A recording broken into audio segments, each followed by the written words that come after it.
পরে আমি সংক্ষিপ্ত কথা বলবো। হিজরতের পরে নবী পাক সরকার দোয়ারম যখন মক্কা থেকে মদিনা হিজরত করলেন, তো নোমান্স ল্যান্ডের প্রথমে যেখানে পাড়া রাখলেন সেখানে মসজিদে কুবা সৃষ্টি করলেন। বলেন সুবহানাল্লাহ। কেন হলো? ওইটা একটি স্বাধীন সার্বভৌম অঞ্চল ছিল, সেই জন্য পারলেন, মাতৃভূমিতে পারলেন না, ওইটা মদিনায় করলেন। মসজিদে কুবা, মসজিদে কিবলাতাইন, মসজিদে নববী।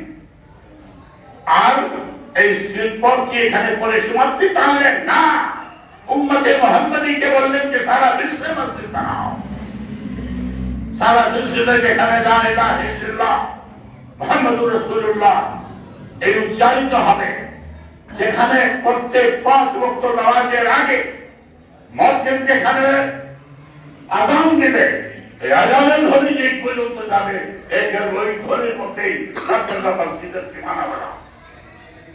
আজকে আফ্রিকা, আমেরিকা থেকে নিয়ে ইউরোপ নিয়ে, অস্ট্রেলিয়া নিয়ে, মহাদেশ নিয়ে, উপমহাদেশ নিয়ে সুন্দরবনের গহীন জঙ্গল পর্যন্ত মসজিদ আল্লাহ বানাই দিয়েছেন। বলেন সুবহানাল্লাহ।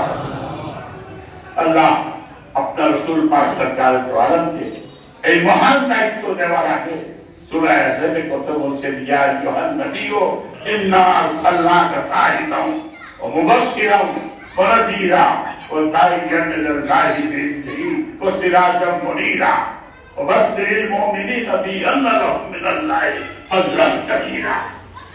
আল্লাহর কথা ছন্দে বলেছেন, মনে হয় পদ্ম, গদ্য না, এইভাবে দিয়ে দায়িত্ব দিলেন যে